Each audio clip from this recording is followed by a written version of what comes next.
ಎಲ್ಲ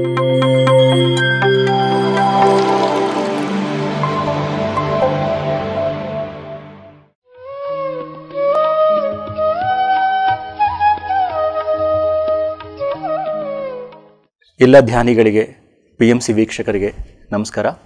ಸ್ನೇಹಿತರೆ, ಇವತ್ತು ನಮ್ಮ PMC ಕನ್ನಡ ಸ್ಟುಡಿಯೋಲ್ಲಿ ಮೈಸೂರಿಂದ ಬಂದಿರುವಂತಹ master Nataraj, pyramid master Nataraj ನಮ್ಮ ಜೊತೆಗಿದ್ದಾರೆ. ಅವ್ರ ಬಗ್ಗೆ ನನಗೂ ಬಹಳಷ್ಟು ಒಂದು ಮಾಹಿತಿ ಗೊತ್ತಿಲ್ಲ. ಸೊ ಈ ಒಂದು ಕಾನ್ವರ್ಸೇಷನಲ್ಲಿ ಅವರ ಒಂದು ಧ್ಯಾನ ಪರಿಚಯ, ಯಾಕೆ ಈ ಒಂದು ಕಾರ್ಯಕ್ರಮ ಮಾಡ್ತಾ ಇದ್ದೀವಿ ಅಂದರೆ, ನಮ್ಮ ಪಿರಮಿಡ್ ಮಾಸ್ಟರ್ ಚನ್ನಬಸವ ಅವ್ರ ಟೀಮ್ ಜೊತೆಗೆ ಇವರು ಕೆಲಸ ಮಾಡ್ತಿದ್ದಾರೆ.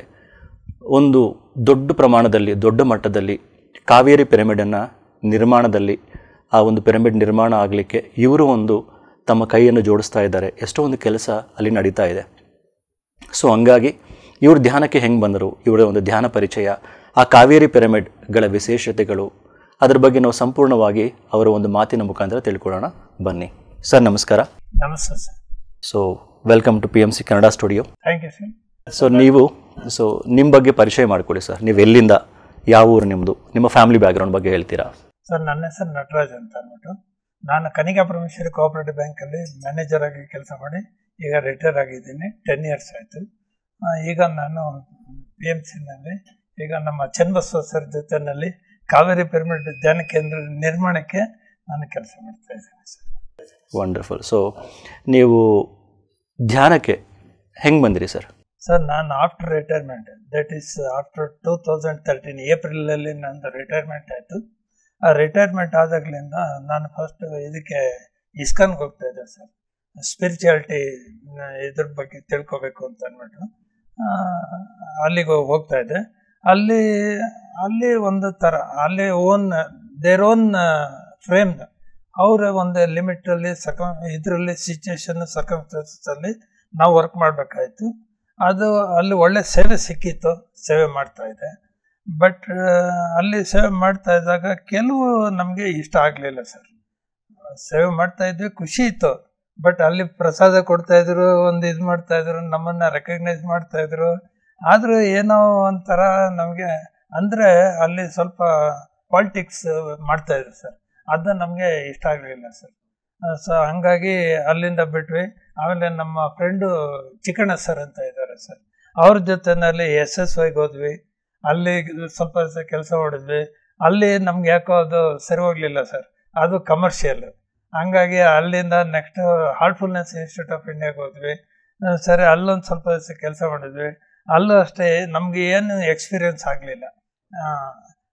ನಮಗೆ ಯಾವ ಥರ ಅನುಭವ ಆಗದೆ ಇರುವಾಗ ನಾವು ಇದಕ್ಕಿಂತ ಬೆಟರ್ ಇನ್ಯಾವ್ದಾದ್ರು ಇರ್ಬೋದಾ, ಇನ್ನೂ ಸಿಂಪ್ಲೆಸ್ಟ್, ಇನ್ನೂ ನಾವು ತಿಳ್ಕೊಳ್ಳುವಂಥದ್ದು, ಆಧ್ಯಾತ್ಮಿಕವಾಗಿ ನಾವು ಇನ್ನೂ ಉನ್ನತವಾಗಿ ಬೆಳೆಯೋದಕ್ಕೆ ಸಹಕಾರಿಯಾಗುವಂಥದ್ದು ಯಾವುದಿದೆ ಅಂತ ಅಂದ್ಬಿಟ್ಟು ನಾವು ಹುಡುಕ್ತಾ ಇದ್ವಿ. ಆ ಹುಡುಕ್ತಾ ಇದ್ದಾಗ ಹಾಗೆಯೇ ಇನ್ನೂ ಇದು ರವಿಶಂಕರ್ ಗುರೂಜಿ ಅವ್ರದ್ದು ಧ್ಯಾನ ಕೇಂದ್ರಕ್ಕೆ ವಿಸಿಟ್ ಮಾಡಿದ್ವಿ. ಅಲ್ಲೂ ಕಮರ್ಷಿಯಲ್, ಆದ್ದರಿಂದ ಅದು ನಮಗೆ ಇಷ್ಟ ಆಗಲಿಲ್ಲ. ಯಾಕೆ ಇಷ್ಟ ಆಗಲಿಲ್ಲ ಅಂತಂತಂದರೆ, ಅಲ್ಲಿ ಧ್ಯಾನ ಅಂತ ಹೆಸರಿಗೆ ಹೇಳ್ತಾರೆ ಅಷ್ಟೇ, ಅಲ್ಲಿ ಯೋಗ, ಪ್ರಾಣಾಯಾಮ, ಧ್ಯಾನ 3 ಮಾಡಿಸ್ತಾ ಇದ್ದಾರೆ ಸರ್. ಸರ್, ಸುಮ್ಮನೆ ಬ್ಲೇಮ್ ಮಾಡಬಾರ್ದು, ಬಟ್ 3 ಮಾಡಿಸ್ತಾ ಇದ್ದಾರೆ. ನಮಗೆ ಸ್ಟಾರ್ಟಿಂಗಲ್ಲಿ ಫಸ್ಟ್ ಡೇ ಪರವಾಗಿಲ್ಲ ಅಂತ ಅನ್ನಿಸ್ತು. ಬಟ್ ಲೇಟ್ರನ್ ಅವ್ರು ಹೇಳಿದಷ್ಟು ದಿವಸ 10 days ಕೋರ್ಸ್ ಅಟೆಂಡ್ ಮಾಡಿದ್ಮೇಲೆ ನಮ್ಗೆ ಅಂಥ ಬೆನಿಫಿಟ್ಸ್ ಏನು ಕಾಣಲಿಲ್ಲ. ಬಟ್ ನಮ್ಗೆ ಅದು ಕಮರ್ಷಿಯಲ್ಲು ಅಂತ ಅನ್ನಿಸ್ಬಿಡ್ತು ಪೂರ್ತಿ. ಸೊ ಹಂಗಾಗಿ ಅಲ್ಲಿಗೆ ಬಿಟ್ವಿ. ಆಮೇಲೆ ಈಶಾ ಫೌಂಡೇಶನ್ ಇದಕ್ಕೆ ಹೋಗಿದ್ವಿ, ಕೊಯಮತ್ತೂರ್ಗೆ ಹೋಗಿದ್ವಿ. ಅಲ್ಲೂ ಎಲ್ಲ ವಿಸಿಟ್ ಮಾಡಿ ಅಲ್ಲೂ ಒಂದು 3 days ಇದ್ದು ಅಲ್ಲೂ ಧ್ಯಾನ ಮಾಡಿಬಿಟ್ಟು ಬಂದ್ವಿ. ಆಮೇಲೆ ನಮ್ಮ ಸ್ನೇಹಿತರೊಬ್ಬರು ಪತ್ರಿಜಿ ಗುರುಗಳು ಬರ್ತಾ ಇದ್ದಾರೆ ಮೈಸೂರಿಗೆ, ನೀವು ಅಲ್ಲಿಗೆ ಬನ್ನಿ, ಅವ್ರನ್ನ ಭೇಟಿ ಮಾಡಿ, ನೀವು ಬೇರೆ ಕಡೆ ಎಲ್ಲ ಧ್ಯಾನ ಅಂದ್ಕೊಂಡು ಹೋಗ್ತೀರಾ, ಇಲ್ಲಿಗೆ ಒಂದ್ಸರಿ ಬನ್ನಿ ಅಂತ ಅಂದ್ಬಿಟ್ಟು ಕಾಂತರಾಜ್ ಅಂತ ಅಂದ್ಬಿಟ್ಟು ಇದ್ದಾರೆ, ಅವರು ನಮ್ಮನ್ನ ಇನ್ವೈಟ್ ಮಾಡಿದರು. ಸೊ ಅವ್ರು ಹೇಳಿದಾರಲ್ಲ ಅಂತ ಅಂದ್ಬಿಟ್ಟು ನಾನು ಅವತ್ತು ಫ್ರ್ಯಾಂಕ್ಲಿ ಸ್ಪೀಕಿಂಗ್ ಅವತ್ತು ಹೋಗೋದಕ್ಕೆ ಇಷ್ಟ ಇಲ್ಲ. ಬಟ್ ಆಬ್ಲಿಗೇಟ್ರಿ ಅವ್ರು ಹೇಳ್ಬಿಟ್ಟಿದ್ದಾರೆ, ಹೋಗ್ಲೇಬೇಕು. ಇದಕ್ಕೆ ನಾವು ಹೋಗಿದ್ದೆ. ನಮ್ಮ ಜೊತೆ ಚಿಕ್ಕಣ್ಣವರು ಬಂದಿದ್ರು ಸರ್. ಅಲ್ಲಿಗೆ ಹೋದಾಗ ಪತ್ರಿಜಿ ಗುರುಗಳದ್ದು ದರ್ಶನ ಆಯಿತು, ಭಾಳ ಖುಷಿ ಆಯಿತು ನನಗೆ. ಅಲ್ಲಿ ಹೋದ ತಕ್ಷಣ ಒಂಥರ ಗುಡ್ ಇಂಪ್ರೆಷನ್ ಬಂದಿದ್ದೇನಪ್ಪ ಅಂತಂದರೆ, ಪತ್ರಿಜಿ ಗುರುಗಳು ಧ್ಯಾನ ಮಾಡಬೇಕಾದ್ರೆ ಇದ್ರ ಮೇಲೆ ಸ್ಟೇಜ್ ಮೇಲೆ ಅವ್ರ ಅಕ್ಕಪಕ್ಕ ಬಂದು ಒಂದು 10 members ಕೂತ್ಕೊಳ್ಳೋದಕ್ಕೆ ಅವಕಾಶ ಉಂಟು. Those are interested let them come ಅಂತ ಅಂದ್ಬಿಟ್ಟು ವಾಲಂಟಿಯರ್ ಬನ್ನಿ ಅಂತ ಅಂದ್ಬಿಟ್ಟು ಹೋಗೋದು. ಹಂಗೆ ಅಂದ ತಕ್ಷಣ ಎಲ್ಲ ಓಡೋದು ಸರ್. ಅವ್ರ ಜೊತೆ ಅಜ್ಜನ ಆಗೋಗ್ಬಿಟ್ರೆ ಏನೋ ಅಂತ ಅಂದ್ಕೊಂಡು ನಾನು ಕಷ್ಟಪಟ್ಕೊಂಡು ಓಡೋದೆ. ಬಟ್ ನನಗೂ ಅವಕಾಶ ಸಿಕ್ತು ಸರ್. ಪತ್ರಿಜಿ ಹಿಂಭಾಗದಲ್ಲಿ ನನಗೆ ಸ್ಥಳಾವಕಾಶ ಸಿಕ್ತು. ಅಲ್ಲಿ ಕೂತ್ಕೊಂಡು ಧ್ಯಾನ ಮಾಡಿದೆ. ಏನೋ ಒಂಥರ ಎಂಟೈರ್ಲಿ ಡಿಫ್ರೆಂಟ್. ನಾನು ಎಲ್ಲಿದ್ದೀನಿ ಬೇರೆ ಅನ್ನೋದೇ ನನಗೆ ಗೊತ್ತಾಗಲಿಲ್ಲ ಅವಾಗ. ಆಮೇಲೆ ಅದು ಹೆಂಗೆ 1 hour ಕಳೀತಾ ಹೋಯ್ತು ಗೊತ್ತಾಗಲಿಲ್ಲ. ಆಮೇಲೆ ನನಗೆ ಇನ್ನೊಂದು ಖುಷಿಯಾಗಿದ್ದೇನಪ್ಪ ಅಂದರೆ ಪತ್ರಿಜಿ ಅವರು ಶೇಕ್ ಹ್ಯಾಂಡ್ ಕೊಟ್ಟರು. ಭಾಳ ಖುಷಿ ಆಯಿತು. ಆಮೇಲೆ ಮೆಡಿಟೇಷನ್ ತುಂಬ ಚೆನ್ನಾಗಿತ್ತು. 1 hour ಅದು ಹೆಂಗೆ ಟೈಮ್ ಪಾಸ್ ಆಯಿತು ಗೊತ್ತಾಗಲಿಲ್ಲ. ಆಮೇಲೆ ಅಲ್ಲಿ ಹೇಳಿದ್ದು ಮಾತುಗಳು ನನಗೆ ಭಾಳ ಇಂಪ್ರೆಸಿವ್ ಆಯಿತು. ಯಾಕಂದರೆ ಆನಾಪಾನ ಸತಿ ಅಷ್ಟು ಸಿಂಪ್ಲೆಸ್ಟ್ ಧ್ಯಾನ ಇನ್ಯಾವುದೂ ಇಲ್ಲ ಅಂತ ಅಂದ್ಬಿಟ್ಟು ಹೇಳಿದ್ರು. Yes, it is a true fact. Yes, ಈಗ ನಾವು ಬೇರೆ ಕಡೆ ನೋಡಿದ್ದಕ್ಕೂ ಇಲ್ಲಿ ಆನಾಪಾನ ಸತಿ ಧ್ಯಾನಕ್ಕೂ lot of difference come across. ಯಾಕಂದರೆ ಸರ್ ನೀವು ಇಷ್ಟೊಂದು ಸಂಸ್ಥೆಗಳನ್ನ ಹೋಗಿದ್ದೀರಿ. ನೀವು SSY ಎಲ್ಲ ಹೋಗಿದ್ದೀರಿ, ರವಿಶಂಕರ್ ಗುರೂಜಿ ಆಶ್ರಮ, ನೆಕ್ಸ್ಟ್ ಮತ್ತೆ ಸದ್ಗುರು ಆಶ್ರಮಗಳಿಗೆಲ್ಲ ಹೋಗಿದ್ದೀರಿ. ಇಲ್ಲಿ ಮಾಡುವಂತಹ ಧ್ಯಾನ ಪದ್ಧತಿಗಳು ಹೆಂಗಿತ್ತು? ಸೇಮ್ ಆನಾಪಾನಸತಿ ಥರನೇ ಇತ್ತಾ? ಅಂದರೆ ಉಸಿರನ್ನ ಗಮನಿಸೋದೇ ಇತ್ತಾ ಅಥವಾ ಡಿಫ್ರೆಂಟ್ ಮೆಡಿಟೇಷನ್ ಟೆಕ್ನಿಕ್ಸ್ ಇತ್ತಾ? ಸ್ವಲ್ಪ ಬೇರೆ ಇತ್ತು. ಅದಕ್ಕೆ ಹೇಳಿದ್ದು ಇದಷ್ಟು ಸಿಂಪ್ಲೆಸ್ಟ್ ಇನ್ಯಾವುದೂ ಇಲ್ಲ ಅಂತ ಹೇಳಿದ್ದು. ಅದಕ್ಕೋಸ್ಕರನೇ ಇದು ನನಗೆ ಭಾಳ ಬೆನಿಫಿಟ್ಸ್ ಇದೆ ಅಂತ ಅನ್ನಿಸ್ತು. I am feeling also. ನಮ್ಗೆ ಇದರಿಂದ ಅದಕ್ಕೆ ಒಂದು ಉದಾಹರಣೆ ಕೊಡಬೇಕು ಅಂದರೆ ಸರ್, ನನಗೆ ಭಾಳ ಸಿಟ್ಟು sir. When I was in service as a branch manager, I was unable to extract the work from my subordinates. ಯಾರು ಹೇಳಿದ್ಮೇಲೆ ಸರಿಯಾಗಿ ಕೇಳ್ತಾ ಇರಲಿಲ್ಲ ಸರ್. ತಗೊಳ್ಳೋ ಸಮಯಕ್ಕೆ ನಿಯತ್ತಾಗಿ ಕೆಲಸ ಮಾಡಿ ಅಂತ ಬೈದು ಹೇಳಿದ್ರು ಯಾರು ಮಾಡ್ತಾ ಇರಲಿಲ್ಲ ಸರ್. ಏನೋ ಮಾಡಬೇಕಲ್ಲ ಅನ್ನೋ ಸಂಕಟಕ್ಕೆ ಕೆಲವ್ರು ಮಾಡ್ತಾಯಿದ್ರು. ಬಟ್ ಹಾರ್ಟ್ಫುಲ್ಲಿ 100% ಡೆಡಿಕೇಟೆಡ್ ಯಾರು ಮಾಡ್ತಾ ಇರಲಿಲ್ಲ sir. This is my bitter experience when I was in service. So ಹಂಗಾಗಿ ನನಗೆ ಭಾಳ ಬೇಸರ ಆಗ್ಬಿಡ್ತಾಯಿತ್ತು, ಭಾಳ ಸಿಟ್ಟು ಬರ್ತಾಯಿತ್ತು. ಹೇಳಿದ ಕೆಲಸ ಯಾರು ಮಾಡಿಲ್ಲ ಅಂತಂದರೆ ಅಷ್ಟು ಸಿಟ್ಟು ಬರ್ತಾಯಿತ್ತು. ಬಾಯಿ ಬಂದು ಬೈದ್ಬಿಡ್ತಾನೂ ಇದ್ದೆ. ಅವ್ರು ಸೀನಿಯರ್ ಆಗಿರ್ಬೋದು, ಜೂನಿಯರ್ ಆಗಿರ್ಬೋದು, ಯಾರ್ಯಾರಾಗಿರ್ಬೋದು ಬೈದ್ಬಿಡ್ತಾ ಇದ್ದೆ. ಅಷ್ಟು ಸಿಟ್ಟಿತ್ತು. ಇವಾಗ ಈ ಧ್ಯಾನಕ್ಕೆ ಬಂದಮೇಲೆ, PMCಗೆ ಬಂದಮೇಲೆ ಇವಾಗ ಧ್ಯಾನ ಕಂಪ್ಲೀಟ್ ತಣ್ಣಗಾಯ್ತು ಸರ್. ಹೆಂಗೆ ತಣ್ಣಗಾಯ್ತು ಅಂತಂದರೆ ನನ್ನ ಕಣ್ಮುಂದೆನೇ ಯಾರಾದರೂ ತಪ್ಪು ಮಾಡಿದ್ರು ಪಾಪ ಅವ್ರು ತಿಳಿದೇ ಮಾಡಿದಾರೋ ಅಯ್ಯೋ ಪಾಪ ಹೋಗ್ಲಿ ಬಿಡು ಅಂತ ಕ್ಷಮಿಸ್ಬಿಡ್ತೀವಿ. ಅವ್ರ ಮೇಲೆ ಕೋಪ ಅನ್ನೋದೇ ಬರಲ್ಲ ಸರ್. ಈಗ ಎಷ್ಟೋ ಜನ ನನ್ನ ಐಡೆಂಟಿಫೈ ಮಾಡಿದವ್ರು ಹೇಳ್ತಾರೆ, ಏನು ಹೇಳ್ತಾರೆ ಅಂದರೆ, ನಟರಾಜ್ ನೀನು ಮೊದಲು ನಟರಾಜ್ ಅಲ್ಲಪ್ಪ, ನೀನು ಇವಾಗ ಭಾಳ ಚೇಂಜ್ ಆಗಿದೆಯಾ ಅಂತ ಹೇಳ್ತಾರೆ. ಅಷ್ಟೇ ಸರ್, ಎಲ್ಲ ಪತ್ರಿಜಿ ಗುರುಗಳ ಕೃಪೆ ಸರ್. ಸೊ ನೀವು ಈಗ ಇಷ್ಟು ಸಂಸ್ಥೆಗಳನ್ನೆಲ್ಲ ತಿರುಗಿದಿರಲ್ಲ ಸರ್. ಫಸ್ಟ್ ನೀವು ಇಸ್ಕಾನ್ ಹೋಗಿದ್ರಿ, ನೆಕ್ಸ್ಟ್ ಮತ್ತೆ ಬೇರೆ ಕಡೆ ಇಲ್ಲಿ ಸ್ಯಾಟಿಸ್ಫೈ ಆಗಿಲ್ಲ ಅಂತ ಹೇಳ್ಕೊತಾ ಬಂದ್ರಿ ನೀವು. ಸೊ ಅದೇ ಒಂದು ಮಾರ್ಗದಲ್ಲೇ ನೀವು ಇವಾಗ PSSMಗೂ ಬಂದಿದ್ದೀರಾ. ಸೊ ಮತ್ತೆ PSSM ಕಡೆಯಿಂದ ಬೇರೆ ಕಡೆ ಹೋಗ್ಬೇಕು ಅನಿಸ್ತಿದೆಯಾ ಏನಾದ್ರು? ಇಲ್ಲ ಸರ್, ಖಂಡಿತ ಇಲ್ಲ. Yes, until my last breath ನಾನೆಲ್ಲೂ ಹೋಗಲ್ಲ ಸರ್. ಓಕೆ, ಸೊ ನಿಮ್ಗೆ ಒಂದು ಸ್ಯಾಟಿಸ್ಫ್ಯಾಕ್ಷನ್ ಅನ್ನೋದು ನಿಮಗೆ PSSM ಅಲ್ಲಿ ಸಿಕ್ಕಿದೆಯಾ? 100%. I am leading a contented life. Yes. ಬೇರೆ ಸಂಸ್ಥೆಗಳಿಗೂ ಅಥವಾ PSSM ಮೂವ್ಮೆಂಟ್ಗೂ ಏನು ವ್ಯತ್ಯಾಸ ನೀವು ನೋಡಿದ್ದೀರಿ ಮೇನ್? ಸರ್, ನಾನಾಗಲೇ ಹೇಳಿದೆ, ಎಲ್ಲ ಕಮರ್ಷಿಯಲ್ ಸರ್. ಇಲ್ಲಿ ನಾವು ಧ್ಯಾನ ಹೇಳ್ಕೊಡೋದಕ್ಕೆ ₹1 ಚಾರ್ಜ್ ಮಾಡಲ್ಲ. ಫ್ರೀಯಾಗಿ ಬನ್ನಿ, ಧ್ಯಾನ ತಿಳ್ಕೊಳ್ಳಿ, ಧ್ಯಾನ ಮಾಡಿ, ಧ್ಯಾನ ಪ್ರಚಾರ ಮಾಡಿ ಅಂತ ಹೇಳ್ತಾರೆ ಅಷ್ಟೇ. ಇವಾಗ ಬೇರೆ ಸಂಸ್ಥೆಗಳಲ್ಲೂ ಸರ್ ಅಂದರೆ ಫ್ರೀ ಊಟ, ಅನ್ನದಾನ ಅಲ್ಲೂ ಕೊಡ್ತಾ ಇರ್ತಾರೆ, ಫ್ರೀ ಊಟ ಕೊಡ್ತಿರ್ತಾರೆ. ಬರ್ತಿರೋರಿಗೆ ಮೇ ಬಿ ಶೆಲ್ಟರ್ ನನಗೆ ಗೊತ್ತಿಲ್ಲ, ಮೇ ಬಿ ಶೆಲ್ಟರ್ ಕೊಡ್ತಿರ್ಬಹುದು, ಅದಕ್ಕೂ ಸ್ವಲ್ಪ ಮಿನಿಮಮ್ ಚಾರ್ಜ್ ಮಾಡ್ತಿರ್ಬೋದು. ಸೊ ಅದನ್ನು ನೀವು ಕಮರ್ಷಿಯಲ್ ಅಂತೀರಾ ಅಥವಾ ಅವ್ರು ಏನು ಕೊಡ್ತಿದ್ದಾರೆ ಅದಕ್ಕಿಂತ ಜಾಸ್ತಿ ಕಲೆಕ್ಷನ್ ಮಾಡ್ತಿದ್ದೀರಾ ಅಂತ ಅನಿಸುತ್ತೆ ನಿಮಗೆ? ಬಿಕಾಸ್ ಕಮರ್ಷಿಯಲ್ ಅನ್ನೋ ಪದಕ್ಕೆ ಯಾಕೆ ಅನಿಸ್ತು ನಿಮಗೆ ಅಂತ? ಹೌದು ಸರ್, ಈಗ PSSM ಅಲ್ಲಿ ಏನಕ್ಕೂ ₹1 ಚಾರ್ಜ್ ಮಾಡಲ್ಲ. ಆಮೇಲೆ ಅದೇ ನಾವು ಬೇರೆ ಎಲ್ಲ ಹೋದ್ರು we have to pay or more or less, but we have to pay. Without paying will not get anything. ಅಲ್ಲಿ ಎಂಟ್ರಿನೇ ಇಲ್ವಲ್ಲ ಸರ್. ತಕ್ಷಣ ಒಂದು ಫಾರ್ಮ್ ಕೊಡ್ತಾರೆ, ಪ್ರಪೋಸಲ್ ಫಾರ್ಮ್ ಥರ, ಅದನ್ನು ಫಿಲಪ್ ಮಾಡಿಕೊಡ್ಬೇಕು. ಫಿಲಪ್ ಮಾಡಿಕೊಟ್ಟ ತಕ್ಷಣ 1500 2000 ಕೊಡಿ ಅಂತ ಹೇಳ್ತಾರೆ. ಅದು ಕೊಟ್ರೇ ನೆಕ್ಸ್ಟ್ ಎಂಟ್ರಿ. ಇಲ್ವೇ ಇಲ್ಲ. ಬಟ್ ಒಳಗಡೆ ಹೋದ್ಮೇಲೆ ಏನಾಗುತ್ತೆ ಹೆಂಗಾಗುತ್ತೆ ನಮ್ಗೆ ಗೊತ್ತಿಲ್ಲ. We are not aware, but we have to pay, then only we have to enter. ಅಷ್ಟೇ, this is my experience. So what you felt about ಅಂದರೆ, ನಾವು ಸಾಧಾರಣವಾಗಿ ಗುರು ಅಂದರೆ ನಾವು ಪತ್ರಿಜಿಯವ್ರನ್ನ ಭೇಟಿಯಾಗಲಿಕ್ಕೆ ಮೊದಲು ನಮಗೊಂದು ಪಿಕ್ಚರ್ ಇರ್ತಾ ಇತ್ತು, ಗುರು ಅಂದರೆ ಹೆಂಗಿರ್ತಾರೆ ಅಂದರೆ. ಸೊ ನಿಮಗೆ ಗುರು ಅಂದರೆ ಪತ್ರಿಜಿಯವ್ರನ್ನ ಭೇಟಿಯಾಗಲಿಕ್ಕೆ ಮೊದಲು ಗುರು ಅಂದರೆ ಭಾವನೆ ನಿಮ್ಗೆ ಹೆಂಗಿತ್ತು? ಪತ್ರಿಜಿಯವ್ರನ್ನ ಭೇಟಿಯಾದಾಗ ಗುರು ಅಂದರೆ ನಿಮ್ಗೆ ಹೆಂಗಿರಬೇಕು ಅಂತ ಅನ್ನಿಸ್ತು? ಸರ್ ಈಗ ಪತ್ರಿಜಿ ಗುರುಗಳಿಗೂ ಬೇರೆ ಗುರುಗಳಿಗೂ lot of difference will come across. ಯಾಕೆಂತಂದರೆ ಅವ್ರ ಶೈಲಿ ಋಷಿ ಮನೆಗಳು ಹಾಕುತ್ತಾರೆ, ಒಂಥರ ಕಾವಿ ಬಟ್ಟೆ ಹಾಕಿ ಎಲ್ಲ ಒಂದು ಇದಾಕಿ ವಿಭೂತಿ ಹಾಕೊಂಡು ಕಮಂಡಲೆಲ್ಲ ಇಟ್ಕೊಂಡು ಯೋಗಿಗಳ ಥರ ಋಷಿಗಳ ಥರ ಇರ್ತಾಯಿದ್ರು. ಬಟ್ ಅವರು ಅಂದರೆ ಕಾರ್ಯಕ್ರಮಗಳು ಮಾಡ್ತಾರಲ್ಲ ಸರ್, ಅವರು ಎಲ್ಲ ಬರ್ತಾಯಿದ್ರು, ರಾಜಕೀಯ ವ್ಯಕ್ತಿಗಳನ್ನೆಲ್ಲ ಕರೆಸ್ತಾಯಿದ್ರು, ಕಾರ್ಯಕ್ರಮಗಳನ್ನ ಮಾಡ್ತಾಯಿದ್ರು. ಬಟ್ ಎಲ್ಲ ಒಂದು ಆಡಂಬರ ಸರ್, ಅಷ್ಟೇ, ಇನ್ನೇನಿಲ್ಲ. ನನಗೆ ಅಲ್ಲಿ ಇನ್ನೇನು ಅನ್ನಿಸ್ಲಿಲ್ಲ ಸರ್. ಬಟ್ ಅವ್ರು ಮಾಡ್ತಾರೋ ಒಂದೇ ಕೆಲಸ, ಐ ಅಪ್ರಿಷಿಯೇಟ್ ಅನುದಾನ. ಸೊ ಪತ್ರಿಜಿಯಲ್ಲಿ ಅಂತ ಸ್ಪೆಷಾಲಿಟಿ ಏನಿದೆ ಸರ್ ನಿಮಗೆ? ಪತ್ರಿಜಿ ಗುರುಗಳು ಎಂಟರ್ಲಿ ಡಿಫ್ರೆಂಟ್ ಅಂತ ಆಗಲೇ ಹೇಳಿದೆ. ಯಾಕಂದರೆ ಇಷ್ಟು ಸಿಂಪಲ್ ಮ್ಯಾನೆ, ಇಷ್ಟು ಸಿಂಪ್ಲೆಸ್ಟ್ ಬೇರೆ ಯಾವ ಗುರುಗಳನ್ನ ನಾನು ಎಲ್ಲೂ ನೋಡಿಲ್ಲ ಸರ್. ಎಷ್ಟು ಫ್ರೀಯಾಗಿ ಬಂದವ್ರಿಗೆಲ್ಲ ಸೆಕೆಂಡ್ ಕೊಡ್ತಾರೆ, ಮಾತಾಡಿಸ್ತಾರೆ. ಆಮೇಲೆ ನಾನು ನೋಡ್ದಂಗೆ ಅವರೇ ಬಂದು ಸರ್ವ್ ಮಾಡ್ತಾರೆ ನಾವು ಡೈನಿಂಗ್ ಹಾಲ್ಗೆ ಹೋದಾಗ. ಸರ್ ಆ ಥರ ಯಾರು ಮಾಡಿಲ್ಲ ಸರ್, ಯಾರು ಮಾಡೋದು ಇಲ್ಲ, ನಾನೆಲ್ಲೂ ನೋಡೂ ಇಲ್ಲ ಸರ್. ಆ ಥರ ಗುರುಗಳು ಬಂದು ಬಡಿಸೋದನ್ನು ನಾನೆಲ್ಲೂ ನೋಡಿಲ್ಲ ಸರ್. ಸೊ ನಿಮ್ಮ ಒಂದು ಯಾವಾಗ ಬಂದಿರಿ ಸರ್ ನೀವು ಧ್ಯಾನಕ್ಕೆ? ಯಾವ ವರ್ಷ ನೀವು ಭೇಟಿ ಆದ್ರಿ ಪತ್ರಿಜಿ ಅವ್ರನ್ನ? ಸರ್ 2021. ಓಕೆ, ಆಲ್ಮೋಸ್ಟ್ ಒಂದು 21, 22, 3 to 4 years ಈಗ. 3 years. ಸೊ ಈ ಒಂದು 3 years ಅಲ್ಲಿ ನೀವು ಸಾಧನೆ ಮಾಡ್ತಿದ್ದೀರಲ್ಲ, ಒಂದು ಎಕ್ಸ್ಪೀರಿಯನ್ಸ್ ನೀವು ಹೇಳಿದ್ರಿ, ನನಗೆ ಸಿಟ್ಟು ಭಾಳ ಕಡಿಮೆ ಇತ್ತು, ಇವಾಗ ಸಿಟ್ಟು ಕಡಿಮೆ ಆಗಿದೆ ಅಂತ. ಇದ್ರ ಜೊತೆಗೆ 1 or 2 ಬೆಸ್ಟ್ ಎಕ್ಸ್ಪೀರಿಯನ್ಸಸ್ ನಮ್ಮ ಪ್ರೇಕ್ಷಕರಿಗಾಗಿ ನೀವು ಹಂಚ್ಕೊತೀರಾ? ಈ ಧ್ಯಾನ ನಿಮ್ಗೆ ಏನು ಕೊಟ್ಟಿದೆ ಅಂದರೆ ನೀವು ಏನು ಹೇಳಲಿಕ್ಕೆ ಇಷ್ಟಪಡ್ತೀರಾ? ಸರ್ ನಾನು ಈಗ ನಮ್ಮ ಸ್ನೇಹಿತರು ಸಾಕಷ್ಟು ಜನ ಹೇಳ್ತಾರೆ ಅಂತ ನಿಮ್ಗೆ ಹೇಳಿದೆ ಈಗ ತಾನೆ.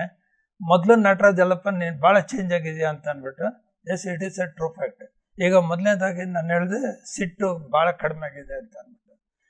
ಅದ್ರ ಜೊತೆಗೆ ಇವಾಗ ನಾನು ಧ್ಯಾನ ಪ್ರಚಾರ ಮಾಡ್ತಾ ಈಗ ನಾವು ಎಲ್ಲ ಕಡೆ ಮೈಸೂರಿನಲ್ಲಿ ಸೆಂಟರ್ಸ್ ಓಪನ್ ಮಾಡಿದ್ದೀವಿ, ಎಲ್ಲ ಪಾರ್ಕ್ಗಳಲ್ಲಿ ನಾವು ಧ್ಯಾನ ಹೇಳ್ಕೊಡ್ತಾ ಇದ್ವಿ, ಸ್ಕೂಲ್ಸು ಕಾಲೇಜಸ್ ವಿಸಿಟ್ ಮಾಡ್ತಾ ಇದ್ವಿ, ಅಲ್ಲೂ ಧ್ಯಾನ ಹೇಳ್ಕೊಡ್ತಾ ಇದ್ವಿ. ಆಮೇಲೆ ಯಾರೇ ನಮ್ಮ ಧ್ಯಾನದ ಬಗ್ಗೆ ಯಾರೇ ನಮಗೆ ಕಾಲ್ ಮಾಡಿದ್ರು ಅವ್ರ ಮನೆಗೆ ಹೋಗಿ ಅಥವಾ ಅವ್ರಿಗೆ ನಿಯರೆಸ್ಟ್ ಪ್ಲೇಸ್ ಯಾವುದು ಹೇಳ್ತಾರೋ ಅಲ್ಲಿಗೆ ಹೋಗಿ ಕೂತ್ಕೊಂಡು ಅವ್ರಿಗೆಲ್ಲ ಧ್ಯಾನದ ಬಗ್ಗೆ ಎಲ್ಲ ತಿಳಿಸಿ, ಅವ್ರನ್ನ ಸಾಮೂಹಿಕ ಧ್ಯಾನ ಆಗಿರ್ಬೋದು, ಉಣ್ಮೆ ಧ್ಯಾನ ಆಗಿರ್ಬೋದು, ಅಥವಾ ಅದು ಧ್ಯಾನ ಯಜ್ಞ ಆಗಿರ್ಬೋದು, ಅಥವಾ ಬೇರೆ ಯಾವುದೇ ಕಾರ್ಯಕ್ರಮ ಆಗಿರ್ಬೋದು, ಅದಕ್ಕೆ ಅವ್ರನ್ನ ಕರೆಸಿ ಕೂರಿಸಿ ಅವ್ರಿಗೆ ಧ್ಯಾನದ ಬಗ್ಗೆ ಎಲ್ಲ ತಿಳಿಸಿ ಎಲ್ಲ ಮಾಡ್ತಾಯಿದ್ವಿ. ಅದು ಒಳ್ಳೆ ಸ್ಯಾಟಿಸ್ಫ್ಯಾಕ್ಷನ್ ಕೊಟ್ಟಿದೆ ಸರ್. ಎಸ್, ಆ ಸ್ಯಾಟಿಸ್ಫ್ಯಾಕ್ಷನ್ ಪೈಕಿ ಹೇಳಬೇಕು ಅಂತಂದರೆ ಒಬ್ಬರು security officer sir, Canara bank chest ಅಲ್ಲಿ ಸೆಕ್ಯೂರಿಟಿ ಆಫೀಸರ್. ಅವರು morning 9 to night 9, 12 hours duty. 12 hours duty ಮಾಡಿ ಅವ್ರು ರಾತ್ರಿ ಮನೆಗೆ ಹೋಗ್ತಾ ಇದ್ದಿದ್ದು 9:45, 10 ಗಂಟೆಗೆ ಹೋಗ್ತಾ ಇದ್ರಂತೆ. ಹೋದ್ಮೇಲೆ ಊಟ ಮಾಡಿ ಸ್ವಲ್ಪ ಹೊತ್ತು ಟಿ ವಿ ನೋಡಿ ಆಮೇಲೆ ಮಲಗ್ತಾ ಇದ್ರಂತೆ.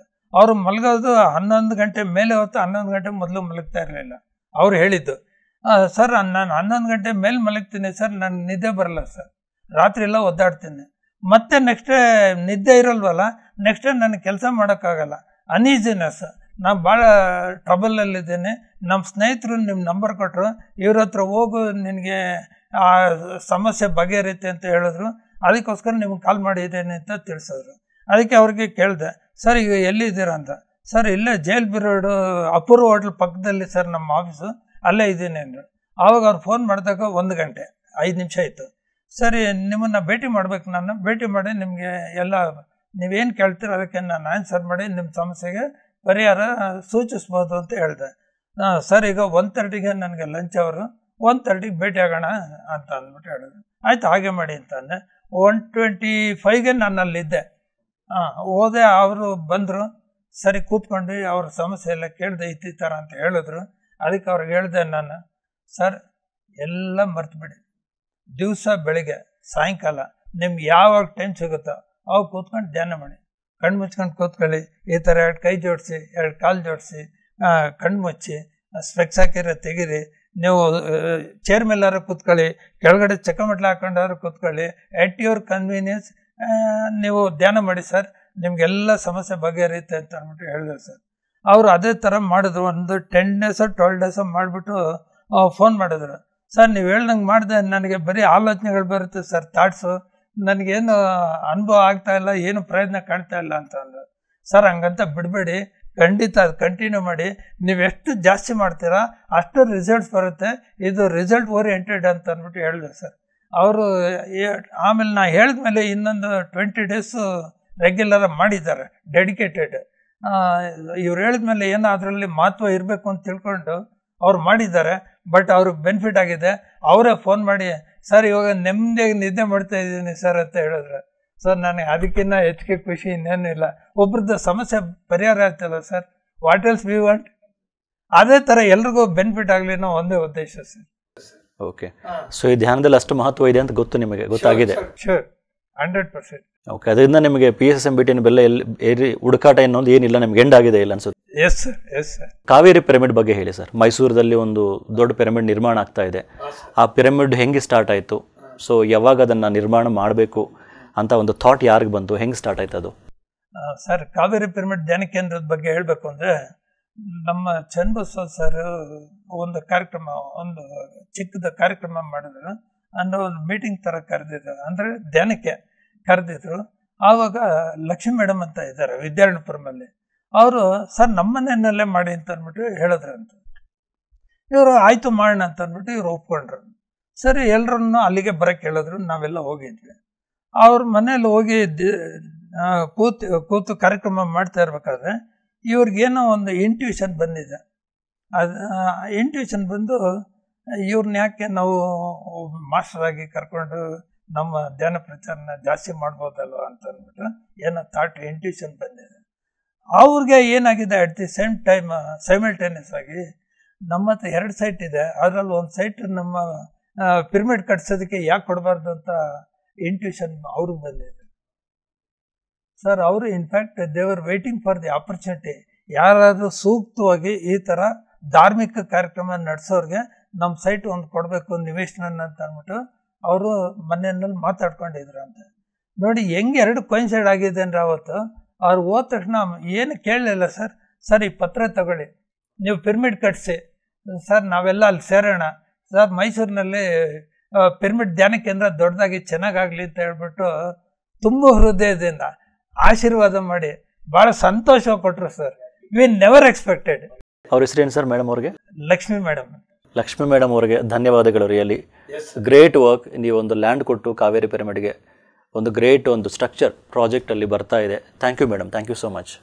ಸರ್, ಅವ್ರ ಬ್ರದರ್ ನೇಮಲ್ಲಿತ್ತು ರವಿ ಸರ್ ಅಂತ ಅಂದ್ಬಿಟ್ಟು ಅವರು ನಮಗೆ ಕೊಟ್ಟರು ಸರ್. ಸರ್, ಅಲ್ಲಿಂದ ಸ್ಟಾರ್ಟ್ ಆಯಿತು ಸರ್. ಅವ್ರು ಯಾವಾಗ ಇದು ನಮಗೆ ಸೈಟ್ ನಿವೇಶನ ಕೊಟ್ಟರು, ಆವಾಗ ಅದಕ್ಕೆ ಬೇಕಾಗಿರೋದೆಲ್ಲ ವ್ಯವಸ್ಥೆ ಮಾಡಿಕೊಂಡು, ಅಂದರೆ ನಮ್ಮ ಟ್ರಸ್ಟ್ ಹೆಸರಿಗೆ ಟ್ರಾನ್ಸ್ಫರ್ ಮಾಡಿಕೊಂಡು ದಾನಪತ್ರ, ಗಿಫ್ಟ್ ಡೀಡ್ ಅದನ್ನೆಲ್ಲ ಮಾಡಿಸಿ ಅದಕ್ಕೇನು ಬೇಕೋ ಎಲ್ಲ ವ್ಯವಸ್ಥೆ ಮಾಡ್ಕೊಂಡು ಬಂದ್ವಿ ಸರ್. ಹಂಗಾಗಿ ಇವಾಗ ಕಾವೇರಿ ಪಿರಮಿಡ್ ಧ್ಯಾನ ಕೇಂದ್ರ ನಿರ್ಮಾಣ ಕೆಲಸ ಶುರು ಮಾಡಿದ್ದೀವಿ. ಈಗಾಗಲೇ ಅಲ್ಲಿ ಫಸ್ಟು ಬೋರ್ವೆಲ್ ಹಾಕ್ಸಿದ್ವಿ. ಆಮೇಲೆ ಮೆಟೀರಿಯಲ್ಸ್ ಎಲ್ಲ ಇಡೋದಕ್ಕೆ ಒಂದು ಇದು ಶೆಡ್ ಬೇಕಾಯಿತು, ಆ ಶೆಡ್ ನಿರ್ಮಾಣ ಆಯಿತು. ಆಮೇಲೆ ಅಲ್ಲಿಂದ ನೀರು ಸ್ಟೋರ್ ಮಾಡೋದಕ್ಕೆ ಒಂದು ಸಂಪು, ದೊಡ್ಡದು ಸಂಪ್ ಮಾಡಬೇಕಾಯ್ತು. ಆ ಸಂಪ್ ಮಾಡಿದ್ವಿ. ಆಮೇಲೆ ಈಗ ಫೌಂಡೇಶನ್ ಕೆಲಸ ಎಲ್ಲ ಕಂಪ್ಲೀಟ್ ಆಗಿ ಎಲ್ಲ ಒಂದು ಲೆವೆಲ್ಗೆ ಬಂದಿದೆ ಸರ್. ಇವಾಗ ಮೇಲ್ಗಡೆ ಸ್ಟ್ರಕ್ಚರು ಆಗಬೇಕು, ಅದು ಆಗ್ತಾ ಇದೆ sir. It is under progress. ಎಲ್ಲರೂ ಸಹಕಾರ ಮಾಡ್ತಾ ಇದ್ದಾರೆ. ಮೈಸೂರಿನಲ್ಲಿರೋ ಎಲ್ಲ ಧ್ಯಾನಿಗಳು ಬಂದು ನೋಡ್ತಾ ಇದ್ದಾರೆ. ನಾವು ಆ ನಿವೇಶನ ನಮಗೆ ಸಿಕ್ಕಿದ ತಕ್ಷಣ ಫಸ್ಟ್ ನಾವು ಮಾಡಿದ ಕೆಲಸ ಏನಪ್ಪ ಅಂತಂದರೆ, ಚನ್ನಬಸವ ಸರ್ ಅಲ್ಲಿ 2 hours ಮಾರ್ನಿಂಗ್ 5:30 to 7:30 2 hours ಅಲ್ಲಿ ಧ್ಯಾನ ಮಾಡಿಸಿದ್ರು ಸರ್. ಭಾಳ ಅದ್ಭುತವಾಗಿತ್ತು ಸರ್, ಭಾಳ ಶಕ್ತಿಯುತವಾಗಿತ್ತು, ಭಾಳ ಎನರ್ಜೆಟಿಕ್ ಆಗಿತ್ತು. ಆ ಪ್ಲೇಸಲ್ಲಿ ಹೋಗಿ ಧ್ಯಾನ ಮಾಡೋದೇ ಒಂಥರ ಅನುಭವ ಸರ್. ನಿಜವಲ್ಲ, ತುಂಬ ಚೆನ್ನಾಗಿತ್ತು ಸರ್. ಅದನ್ನು ಹಾಗೆ ಕಂಟಿನ್ಯೂ ಮಾಡ್ಕೊಂಡು ಬಂದ್ವಿ. ಅದು ಯೋಗ ಚೆನ್ನಾಗಿ ಆಗ್ತಾ ಇದೆ ಸರ್. ಪತ್ರಿಜಿ ಗುರುಗಳ ಕೃಪೆ, ಆಶೀರ್ವಾದ. ಈಗ ಮೈಸೂರಿನಲ್ಲಿ ಇಲ್ವಾಲ್ ಹೋಬಳಿ ಈರಪ್ಪನ ಕೊಪ್ಪಲು ಸೈಟ್ ನಂಬರ್ 42 ಸ್ಕೈಟಾಪ್ ಬಿಲ್ಡರ್ಸ್ ಬಡಾವಣೆಯಲ್ಲಿ ನಾವು ಕಾವೇರಿ ಪಿರಮಿಡ್ ಧ್ಯಾನ ಕೇಂದ್ರನ ನಿರ್ಮಾಣ ಕೆಲಸ ಮಾಡ್ತಾ ಇದ್ದೀವಿ. ಈಗಾಗಲೇ ನಾವು ಫೌಂಡೇಶನ್ ಹಾಕಿದ್ದೀವಿ, ಬೋರ್ವೆಲ್ ತೆಗೆಸಿದ್ದೀವಿ, ಸಂಪ್ ಮಾಡಿದ್ದೀವಿ, ಫೌಂಡೇಶನ್ ಕೆಲಸ ಎಲ್ಲ ಆಗಿದೆ. ಬಟ್ ಇವಾಗ ಮುಂದಿನ ಕೆಲಸಗಳೆಲ್ಲ ಆಗಬೇಕು. ಇವಾಗ ಅದಕ್ಕೆ ಸಾಕಷ್ಟು ಮೆಟೀರಿಯಲ್ಸ್ ಎಲ್ಲ ಬೇಕು. ಅದಕ್ಕೆ ಎಲ್ಲ ಧ್ಯಾನಿಗಳು ಎಲ್ಲ ಊರುಗಳಿಂದ ಸಾಕಷ್ಟು ಜನ ನಮಗೆ ಈಗಾಗಲೇ ಸಹಾಯ ಹಸ್ತವನ್ನು ನೀಡ್ತಾ ಇದ್ದಾರೆ. ಬಟ್ ವಿ ನೀಡ್ ಸ್ಟಿಲ್ ಇನ್ನೂ ಸಾಕಷ್ಟು ಬೇಕಾಗಿದೆ ನಿರ್ಮಾಣ ಕಂಪ್ಲೀಟ್ ಆಗಬೇಕು ಅಂತಂದರೆ. ಅದಕ್ಕೋಸ್ಕರ ನಾನು ಈ ಮೂಲಕ ಎಲ್ಲ ಧ್ಯಾನಿಗಳಿಗೂ ರಿಕ್ವೆಸ್ಟ್ ಮಾಡ್ಕೊಳ್ಳೋದು ಏನಪ್ಪ ಅಂತಂದರೆ, ನಿಮ್ಮ ಕೈಲಾದಷ್ಟು ಸಹಾಯ ಆ ನಿರ್ಮಾಣಕ್ಕೋಸ್ಕರ ಎಲ್ಲರೂ ಹಸ್ತ ಕೈ ಚಾಚಿದ್ರೆ, ಎಲ್ಲ ಕೈ ಜೋಡಿಸಿದ್ರೆ ಈ ನಮ್ಮ ಕೆಲಸ ಆದಷ್ಟು ಬೇಗ ಪೂರ್ಣ ಆಗೋದ್ರಲ್ಲಿ ಯಾವುದೇ ಸಂಶಯ ಇಲ್ಲ. But we request every one to contribute as much as possible at their choice. ಅವ್ರಿಗೆ ಇಷ್ಟ ಬಂದಷ್ಟು. We will not force anybody sir. ನಾವು ಇದುವರೆಗೆ ಯಾರಿಗೂ ಆ ಥರ ಫೋರ್ಸ್ ಮಾಡಿಲ್ಲ sir. But voluntarily they are giving. ಈಗ ಕೆಲವರು ಹಣ ಸಹಾಯ ಮಾಡ್ತಾ ಇದ್ದಾರೆ, ಕೆಲವರು ಮೆಟೀರಿಯಲ್ಸ್ ಕೊಡಿಸ್ತೀವಿ ಅಂತ ಹೇಳ್ಬಿಟ್ಟು ಕಬ್ಬಣ, ಸಿಮೆಂಟು, ಜಲ್ಲಿ, ಮರಳು ಈ ಥರ ಒಬ್ಬರೊಂದೊಂದು ಐಟಮು ಕೊಡಿಸ್ತಾ ಇದ್ದಾರೆ ಸರ್. ಇದು ಭಾಳ ಸಂತೋಷದ ವಿಷಯ. Really master. ಸೊ ಈ ಒಂದು ಕಾವೇರಿ ಪಿರಮಿಡ್ಗೆ ಎಷ್ಟೋ ಒಂದು ಸಹಾಯ ಸಹಕಾರಗಳು ಬೇಕಾಗಿದೆ. ಸೊ ತನು ಮನ ಧನ ಎಲ್ಲ ರೀತಿಯಿಂದನೂ, ಮೋರ್ ಇಂಪಾರ್ಟೆಂಟ್ಲಿ ಫಿನಾನ್ಷಿಯಲಿ ಬಹಳ ಒಂದು ನೀಡಿದೆ ಈ ಪಿರಮಿಡ್ಗೆ. ಸೊ ಹಂಗಾಗಿ ಸರ್ ಹೇಳ್ದಂಗೆ wholeheartedly you donate. Okay, force ಅಂತೂ ಏನೂ ಇಲ್ಲ. ಯಾಕಂದರೆ ನಾವು ಎಷ್ಟು ಕೊಟ್ಟರೆ ಅದಕ್ಕೇನೋ ಒಂದು 10 times ನೇಚರ್ ನಮಗೆ ಕೊಡೋಕೆ ಯಾವಾಗಲೂ ಸಿದ್ಧವಾಗಿರುತ್ತೆ. ಸೊ ನಾವು ನಮಗೆ ಎಷ್ಟಾಗುತ್ತೋ ಓಲ್ ಹಾರ್ಟೆಡ್ಲಿ ಆ ಪಿರಮಿಡ್ಗೆ ಡೊನೇಟ್ ಮಾಡಿ. ಯಾರಿಗೆ ಫಿನಾನ್ಷಿಯಲಿ ಡೊನೇಟ್ ಮಾಡ್ಲಿಕ್ಕೆ ಆಗಲ್ವೋ, ನಮಗಾಗಲ್ಲ ಸರ್, ನಮ್ಮ ಹತ್ರ ದುಡ್ಡಿಲ್ಲ ಅಂತ ಯಾರಿಗೆ ಅನಿಸುತ್ತೋ, ಅಟ್ಲೀಸ್ಟ್ ಅಂಥವರು ನೀವು ಧ್ಯಾನ ಕೂತ್ಕೊಂಡಾಗ ಈ ಒಂದು ಕಾವೇರಿ ಪಿರಮಿಡ್ ಬಹುಬೇಗ ಕನ್ಸ್ಟ್ರಕ್ಟ್ ಆಗಿ ಒಂದು ಲೋಕಾರ್ಪಣೆ ಆಗಲಿ ಅಂತ ಒಂದು ಸ್ಟ್ರಾಂಗ್ ಥಾಟ್ ಮೆಡಿಟೇಷನಲ್ಲಿ ಕೊಡ್ರಿ. ಯಾಕಂದರೆ ನಿಮ್ಮ ಒಂದು ಸಂಕಲ್ಪ ಶಕ್ತಿನೂ ಆ ಒಂದು ಪಿರಮಿಡ್ ಕನ್ಸ್ಟ್ರಕ್ಟ್ ಆಗಲಿಕ್ಕೆ ಉಪಯೋಗ ಆಗುತ್ತೆ. ಸೊ ದಯವಿಟ್ಟು ನಾವೆಲ್ಲರೂ ಆ ಒಂದು ಪಿರಮಿಡ್ ನಿರ್ಮಾಣಕ್ಕೆ ಕೈ ಜೋಡಿಸೋಣ. So please support Kaveri pyramid. Thank you masters. Sir, ಕೊನೆಯದಾಗಿ ನಮ್ಮ ಧ್ಯಾನಿಗಳಿಗಾಗಿ ಅಥವಾ ನಮ್ಮ ವೀಕ್ಷಕರಿಗಾಗಿ ನೀವು ಏನು ಹೇಳಲಿಕ್ಕೆ ಇಷ್ಟಪಡ್ತೀರಾ? ಸರ್, ನನ್ನ ಆಸೆ ಆಕಾಂಕ್ಷೆ ಏನಪ್ಪ ಅಂತಂದರೆ, ಈಗ ಅಲ್ಟಿಮೇಟ್ ಆಗಿ ಆದಷ್ಟು ಜನನ್ನ ಈ ಧ್ಯಾನ ಇದಕ್ಕೆ ತರಬೇಕು, ಅವ್ರಿಗೆ ಧ್ಯಾನ ಪರಿಚಯ ಮಾಡಿಸ್ಬೇಕು. ಯಾಕೆಂದರೆ ಈಗ ನಾವು ಸ್ಕೂಲು, ಕಾಲೇಜಸ್ಸು ಅಲ್ಲಿ ಧ್ಯಾನ ಪ್ರಚಾರ ಮಾಡೋದ್ರ ಜೊತೆಗೆ ನಾವು ವೃದ್ಧಾಶ್ರಮಗಳಲ್ಲಿ ಧ್ಯಾನ ಮಾಡಿಸ್ತಾ ಇದ್ದೀವಿ. ಅದು ನನಗೆ ಭಾಳ ಖುಷಿ ಕೊಟ್ಟಿದೆ. Because so many people will be having so many problems, ಅಂದರೆ ಹೆಲ್ತ್ ಇಶ್ಯೂಸ್, BP ಇರ್ಬೋದು, ಶುಗರ್ ಇರ್ಬೋದು, ಥೈರಾಯ್ಡ್ ಪ್ರಾಬ್ಲಮ್ ಇರ್ಬೋದು, ಕಿಡ್ನಿ ಪ್ರಾಬ್ಲಮ್ ಇರ್ಬೋದು, so many problems they are facing. ಅಂಥವ್ರಿಗೆಲ್ಲ ಭಾಳ ಹೆಲ್ಪ್ ಆಗ್ತಾ ಇದೆ. ಅವರೆಲ್ಲ ಇವತ್ತಿನ ದಿವಸ ನಮಗೆ ಭಾಳ ಸಂತೋಷವಾಗಿ, ಸರ್ ಈಗ ನಾವು ಧ್ಯಾನ ಮಾಡ್ತಾ ಇದ್ದೀವಿ ಸರ್, ನಮಗೆ BP ಕಡಿಮೆ ಆಗಿದೆ, ಶುಗರ್ ಕಡಿಮೆ ಆಗಿದೆ, ಈಗ ಎಲ್ಲ ನಾರ್ಮಲ್ ಇದೆ ಅಂತ ಫೋನ್ ಮಾಡಿ ಹೇಳ್ತಾ ಇದ್ದಾರೆ. ಅವೆಲ್ಲ ನನಗೆ ಭಾಳ ಸಂತೋಷ ತಂದಿದೆ ಸರ್. ಇದ್ರ ಜೊತೆಗೆ ನಾವು ಫಿಸಿಕಲಿ ಹ್ಯಾಂಡಿಕ್ಯಾಪ್ಡ್ ಒಂದು ರೆಸಿಡೆನ್ಷಿಯಲ್ ಸ್ಕೂಲ್ ಇದೆ ಸರ್ ಮೇಟ್ಗಳ್ಳಿನಲ್ಲಿ. ಅಲ್ಲಿ ಹೋಗಿ ಎವ್ರಿ ಟ್ಯೂಸ್ಡೇ 5 to 6 ಧ್ಯಾನ ಮಾಡಿಸ್ತಾ ಇದ್ದೀವಿ. ಅವರು ಫಿಸಿಕಲಿ ಹ್ಯಾಂಡಿಕ್ಯಾಪ್ಡ್, ಬಟ್ ಅವರಷ್ಟು ಸೆನ್ಸಿಟಿವ್ ಇನ್ಯಾರು ಇಲ್ಲ ಸರ್. ಅಷ್ಟು ಸೆನ್ಸಿಟಿವ್ ಮಕ್ಕಳು ಎಲ್ಲರೂ. ಅವರು ಮೊದಲು ಅವ್ರಿಗೆ ಕಣ್ಣು ಮುಚ್ಕೊಂಡು ಕೂತ್ಕೊಳ್ಳಿ ಗೊತ್ತಿಲ್ಲ, ಕೈ ಜೋಡಿಸಿ ಗೊತ್ತಿಲ್ಲ, ಚಕಮಟ್ಲು ಹಾಕೊಂಡು ಕೂತ್ಕೊಳ್ಳಿ ಗೊತ್ತಿಲ್ಲ, ಏನು ಗೊತ್ತಿಲ್ಲ. ಬಟ್ ಅಲ್ಲಿ ಟೀಚರ್ಸ್ ಇದ್ರಲ್ಲ, ದೇ ಹೆಲ್ಪ್ಡ್ ಎ ಲಾಟ್. ಅಂದರೆ ಅವ್ರಿಗೆ ಯಾವ ಥರ ಹೇಳ್ಬೇಕು ಎಲ್ಲ ಹೇಳಿ ಅವ್ರಿಗೆ ಧ್ಯಾನ ಕಲಿಸೋದಕ್ಕೆ, ನಮ್ಮ ಕ್ಲಾಸ್ ನಡೆಸೋದಕ್ಕೆ ಭಾಳ ಹೆಲ್ಪ್ ಮಾಡಿದ್ರು. ಈಗ 1 ವೀಕು ಅಲ್ಲಿ ಗ್ಯಾಪ್ ಕೊಡದೆ ರೆಗ್ಯುಲರಾಗಿ ಹೋಗ್ತಾ ಇದ್ವಿ. ಯಾಕೆ ಹೋಗ್ತಾ ಇದ್ವಿ ಅಂತಂತಂದರೆ, ನೋಡಿ ಸರ್, ಹೆಂಗೆ ಅವರು ನಮ್ಮನ್ನು ಐಡೆಂಟಿಫೈ ಮಾಡ್ತಾರೆ ಅನ್ನೋದಕ್ಕೆ. ಒಂದು ಪಕ್ಷ ನಾನು ನಿಮ್ಮನ್ನು ಟಚ್ ಮಾಡಿದ್ರೆ, ಸ್ಪರ್ಶ ಆದರೆ ನಿಮಗೆ ಗೊತ್ತಾಗುತ್ತೆ ಯಾರು ನನಗೆ ಟಚ್ ಮಾಡ್ತಾ ಇದ್ದಾರೆ ಅಂತ. ಬಟ್ ಅವ್ರಿಗೆ ಹೆಂಗೆ ಗೊತ್ತಾಗುತ್ತೆ? ಗೊತ್ತಾಗಲ್ಲ. ನಾವು ಇನ್ನೂ ಸ್ಟೆಪ್ಸ್ ಹತ್ತಿ ಒಳಗಡೆ ಹೋದ ತಕ್ಷಣ ನಮಸ್ತೆ ಸರ್, ಗುಡ್ ಈವ್ನಿಂಗ್ ಸರ್, ನಮಸ್ತೆ ಮ್ಯಾಮ್ ಹೇಳ್ತಾರೆ ಸರ್. ಸರ್ ನೋಡಿ, ಆ ಮಕ್ಕಳು ಆ ಥರ ಹೇಳಬೇಕು ಅಂತಂದರೆ ಯು ಕ್ಯಾನ್ ಇಮ್ಯಾಜಿನ್ ಅಲ್ವ ಸರ್? ನಿಜವಾಗ್ಲೂ ನನಗಂತೂ ಭಾಳ ಸಂತೋಷ ಸರ್, ಭಾಳ ಸಂತೋಷ. Wonderful sir. ಸೊ ಮೈಸೂರಲ್ಲಿ ಇವಾಗ ಚನ್ನಬಸವ ಅವ್ರ ಜೊತೆ ನೀವೆಲ್ಲ ಕೆಲಸ ಮಾಡ್ತಿದ್ದೀರಾ. ಸೊ ಹೆಂಗೆ ಅನಿಸ್ತಿದೆ ಈ ಟೀಮ್ ಜೊತೆ ಕೆಲಸ ಮಾಡಲಿಕ್ಕೆ? ನಿಮ್ಗೆ ಹೆಂಗೆ ಅನಿಸ್ತಾ ಇದೆ ಸರ್? ಸರ್ ನನಗಂತೂ ಭಾಳ ಖುಷಿ. ಅವ್ರೇನು ಕೆಲಸ ಹೇಳಿದ್ರು ಮಾಡಬೇಕು, ಡೆಡಿಕೇಟೆಡ್. ಅವ್ರು ಏನಾದ್ರು ಒಂದು ಹೇಳಿದ್ರೆ ಅದು ಆಗೋರ್ಗೂ ಬಿಡೋಲ್ಲ ಸರ್. ಶತಾಗತ್ತೆ ಎಸ್ ಫಾಲೋ ಅಪ್ ಮಾಡ್ತೀನಿ, ಬಿಡೋಲ್ಲ. ಅವರೇ ನನಗೆ ಸಾಕಷ್ಟು ಸರಿ ಹೇಳ್ತಾರೆ, ನಟರಾಜ್ ನಿಮ್ಮ ಏಜ್ಗೆ ನೀವು ಮಾಡ್ತಾರೋ ಕೆಲಸ ಜಾಸ್ತಿ, ನೀವು ರೆಸ್ಟ್ ತಗೊಂಡು ಬ್ರೇಕ್ ಕೊಟ್ಟು ಆಮೇಲೆ ನಿಧಾನವಾಗಿ ಸಾವಕಾಶ ಮಾಡಿ ಅಂತ ಹೇಳ್ತಾರೆ. ಬಟ್ ನನ್ನ ಮೊದಲಿಂದ ಒಂದೇ ಪ್ರಿನ್ಸಿಪಲ್, ಯಾವ್ದಾದ್ರು ಒಂದು ಕೆಲಸ ಸ್ಟಾರ್ಟ್ ಮಾಡಿದ್ರೆ ಅದು ಎಂಡಿಂಗ್ವರೆಗೂ ನಾನು ಬಿಡೋಲ್ಲ ಸರ್, ಫಾಲೋ ಅಪ್ ಮಾಡ್ತೀನಿ. ಹಂಗಾಗಿ ಇವಾಗ ಮಾಡ್ಕೊಂಡು ಹೋಗ್ತಾ ಇದ್ದೀನಿ ಸರ್. ಸರ್ ನನಗೆ ಈ PSSM ಕೆಲಸ ಮಾಡಬೇಕು ಅಂದರೆ ನನಗೆ ಒಂಚೂರು ಸುಸ್ತು ಅನ್ನೋದೇ ಅನಿಸಲ್ಲ sir, frankly speaking. Yes. So ಮೈಸೂರದಲ್ಲಿ ಇವಾಗ ಎಷ್ಟೆಲ್ಲ ಪ್ರಚಾರ ಆಗಿದೆ ಸರ್? ಮೈಸೂರದಲ್ಲಿ ಧ್ಯಾನ ಪ್ರಚಾರ ಹೆಂಗಾಗ್ತಾ ಇದೆ ಈಗ? ಎಷ್ಟು ಫಾಸ್ಟಾಗಿ ಆಗ್ತಾ ಇದೆ? ಧ್ಯಾನಿಗಳು ಹೆಂಗೆ ತಯಾರಾಗ್ತಿದ್ದೀರಾ ಅಲ್ಲಿ? ಮೈಸೂರು ಆಗ್ತಾ ಇದ್ದಾರೆ, ನೀವು ಹೇಳ್ತೀರಾ ಅದ್ರ ಬಗ್ಗೆ? ಸರ್ ಮೈಸೂರಿನಲ್ಲಿ ನಾವು ಫಸ್ಟು ಚಾಮುಂಡೇಶ್ವರಿ ಧ್ಯಾನ ಕೇಂದ್ರ ಇದು ಮಾಡಿದ್ವಿ. ಅವರು ನಮ್ಮ ಚನ್ನಬಸವ ಸರ್ ಮನೆಯಲ್ಲಿ ಅದು ಮೊದಲಿಂದ ಇತ್ತು. ಇವಾಗ ಅದ್ರ ಜೊತೆಗೆ ನೆಕ್ಸ್ಟ್ ನಮ್ಮ ಚಿಕ್ಕಣ್ಣ ಮಾಸ್ಟರ್ ಇದ್ದಾರೆ, ಅವ್ರ ಮನೆಯಲ್ಲಿ ಒಂದು ಧ್ಯಾನ ಕೇಂದ್ರ, ಶ್ರೀ ಸಾಯಿ ಪಿರಮಿಡ್ ಧ್ಯಾನ ಕೇಂದ್ರ ಅಂತ ಸ್ಟಾರ್ಟ್ ಮಾಡಿದ್ವಿ. ಅಲ್ಲೂ ಚೆನ್ನಾಗಿ ನಡೀತಾ ಇದೆ. ಅಲ್ಲಾದಮೇಲೆ PSSM ಲೈಬ್ರರಿ ಪಾರ್ಕ್ ವಿದ್ಯಾರಣ್ಯಪುರಂ, ನಾನು ಅಲ್ಲಿ ಹೋಗಿ ಡೈಲಿ ಧ್ಯಾನ ಮಾಡಿಸ್ತಾ ಇದ್ದೀನಿ ಸರ್. ಅಲ್ಲಿ ಸ್ಟಾರ್ಟ್ ಮಾಡಿದ್ವಿ, ಅದು ಚೆನ್ನಾಗಿ ನಡೀತಾ ಇದೆ. ಅಲ್ಲಿಂದ ಮಾಧವ ಪಾರ್ಕ್ ಅಂತ ಇದೆ ಸರ್, ರಾಮಕೃಷ್ಣ ನಗರ, ಅಲ್ಲಿ ಧ್ಯಾನ ಕೇಂದ್ರ ಶುರು ಮಾಡಿದ್ವಿ, ಅಲ್ಲೂ ಚೆನ್ನಾಗಿ ನಡೀತಾ ಇದೆ. ಆಮೇಲೆ JP ನಗರ್ C ಬ್ಲಾಕ್ ಪಾರ್ಕಲ್ಲಿ ಅಲ್ಲಿ ಶುರು ಮಾಡಿದ್ವಿ ಸರ್. ಅಲ್ಲಿ ಚೂಡಮಣಿ ಮೇಡಮ್ ಅಂತ ಇದ್ದಾರೆ, ರಾಮ್ಕುಮಾರ್ ಅಂತ ಇದ್ದಾರೆ, ಅವರು ಅಲ್ಲಿ ಧ್ಯಾನ ಮಾಡಿಸ್ತಾ ಇದ್ದಾರೆ, ಅದು ಚೆನ್ನಾಗಿ ನಡೀತಾ ಇದೆ. ಆಮೇಲೆ ಈಗ ನಮಗೆ ನಿವೇಶನ ಕೊಟ್ಟಿದ್ದಾರಲ್ಲ ಲಕ್ಷ್ಮಿ ಮೇಡಮ್, ಅವರು ನಮ್ಮ ಚಾಮುಂಡಿಪುರಮಲ್ಲಿ ಸ್ನೇಕ್ ಪಾರ್ಕ್ ಅಂತ ಇದೆ ಸರ್, ಚಾಮುಂಡಿಪುರಂ ಸರ್ಕಲ್, ಆ ಪಾರ್ಕಲ್ಲಿ ಹೋಗಿ ಅವರು ಬೆಳಿಗ್ಗೆ ಸಾಯಂಕಾಲ ಅಲ್ಲಿ ಮಾಡಿಸ್ತಾ ಇದ್ದಾರೆ, ಅಲ್ಲೂ ಚೆನ್ನಾಗಿ ನಡೀತಾ ಇದೆ. ಆಮೇಲೆ ಪರಮಹಂಸ ಯೋಗ ಮಹಾವಿದ್ಯಾಲಯ ಅಂತ ಇದೆ ಸರ್, ಅದು Kuvempu Nagar and Ramakrishna Nagar in between ಬರುತ್ತೆ, ಅಲ್ಲಿ ಧ್ಯಾನ ಮಾಡಿಸ್ತಾ ಇದ್ದಾರೆ, ಅಲ್ಲೂ ಚೆನ್ನಾಗಿ ನಡೀತಾ ಇದೆ ಸರ್. ಆಮೇಲೆ NR ಮಾಲ್ ಶಿವಾಜಿ ಪಾರ್ಕ್ ಅಂತ ಇದೆ ಸರ್, ಅಲ್ಲಿ ಹೋಗಿ ಧ್ಯಾನ ಕೇಂದ್ರ ಮಾಡಿದ್ವಿ, ಅಲ್ಲೂ ಚೆನ್ನಾಗಿ ರೆಸ್ಪಾನ್ಸ್ ಇದೆ ಸರ್. ಎಲ್ಲ ಕಡೆ ಒಳ್ಳೆ ರೆಸ್ಪಾನ್ಸ್ ಸಿಗ್ತಾ ಇದೆ ಸರ್. ಸೊ ತುಂಬ ಜನ ಧ್ಯಾನಿಗಳಾಗಿ ತಯಾರಾಗ್ತಿದ್ದಾರೆ, ತುಂಬಾ ಸ್ಪ್ರೆಡ್ ಆಗ್ತಿದೆ ಅಂತ ಹೇಳ್ತಿದ್ದಾರೆ. ನಾನು ಎಲ್ರಿಗೂ ಕೈ ಮುಗಿದು ಪ್ರಾರ್ಥನೆ ಮಾಡ್ಕೊಳ್ಳೋದೇನಪ್ಪ ಅಂದರೆ, ಎಲ್ರಿಗೂ ಯಾವ್ದಾದ್ರು ಒಂದು ಸಮಸ್ಯೆ ಇದ್ದೇ ಇರುತ್ತೆ. ಹೆಲ್ತ್ ಇಶ್ಯೂಸ್, BP ಶುಗರ್ ಇಂದ ಹಿಡಿದು ಏನಾದ್ರು ಒಂದು ಸಮಸ್ಯೆ ಇದ್ದೇ ಇರುತ್ತೆ. ಎಸ್ಪೆಷಲಿ ಸೀನಿಯರ್ ಸಿಟಿಸನ್ಸ್ಗೆ, ವಯಸ್ಸಾಗಿರೋರಿಗೆ, ರಿಟೈರ್ಮೆಂಟ್ ಆದವ್ರಿಗೆ, ಇವಾಗ ಬಾಕಿಯವ್ರಿಗೂ ಇರುತ್ತೆ problems. Everybody will discharge their work with struggle and stress, ಟೆನ್ಷನಲ್ಲಿ ಕೆಲಸ ಮಾಡ್ತಾರೆ. ಈ ಧ್ಯಾನ ಮಾಡೋದ್ರಿಂದ, ಕೆಲಸ ಮಾಡೋದ್ರಿಂದ ಒಂಚೂರು ಸುಸ್ತು ಅನ್ನೋದಾಗಲ್ಲ. They will discharge their duties without any struggle, ಈಸಿಯಾಗಿ ಮಾಡ್ಕೊಂಡು ಹೋಗ್ಬೋದು. ದಯವಿಟ್ಟು ಎಲ್ಲರೂ ಈ PSSM ಧ್ಯಾನ ಕೇಂದ್ರಕ್ಕೆ ಬನ್ನಿ, ಧ್ಯಾನ ಮಾಡೋದನ್ನು ತಿಳ್ಕೊಳ್ಳಿ, ಧ್ಯಾನ ಅಭ್ಯಾಸ ಮಾಡಿ, ಡೈಲಿ 2 times ಮಾಡಿ. ನಿಮ್ಮ ಏಜ್ ಎಷ್ಟಿದೆಯೋ ಅಷ್ಟು ನಿಮಿಷ ಮಾಡಿದ್ರೆ ಸಾಕು. You will come to know, you will be experienced a lot. Thank you sir, thank you so much. ನಿಮ್ಮ ಒಂದು ಸಮಯವನ್ನು ಕೊಟ್ಟು ಇಷ್ಟು ಡೀಟೇಲ್ಡ್ ಆಗಿ ನಿಮ್ಮ ಒಂದು ಅನುಭವ ನಮ್ಮ ಜೊತೆ ಹಂಚ್ಕೊಂಡಿದ್ದಕ್ಕೆ ಮತ್ತೊಮ್ಮೆ ನಿಮಗೆ ಧನ್ಯವಾದಗಳು. Thank you so much sir. Sir, ಇವತ್ತು ಇಲ್ಲಿ ಬಂದು ಈ ಥರ ಮಾತಾಡೋದಕ್ಕೆ ನೀವು ಅವಕಾಶ ಮಾಡಿಕೊಟ್ಟಿದ್ದಕ್ಕಾಗಿ ನಿಮ್ಮ PMC ಚಾನಲ್ಗೆ ಎಲ್ಲರಿಗೂ ನಾನು ಧನ್ಯವಾದಗಳನ್ನ ತಿಳಿಸೋದಕ್ಕೆ ಇಷ್ಟಪಡ್ತೀನಿ sir. Thank you so much.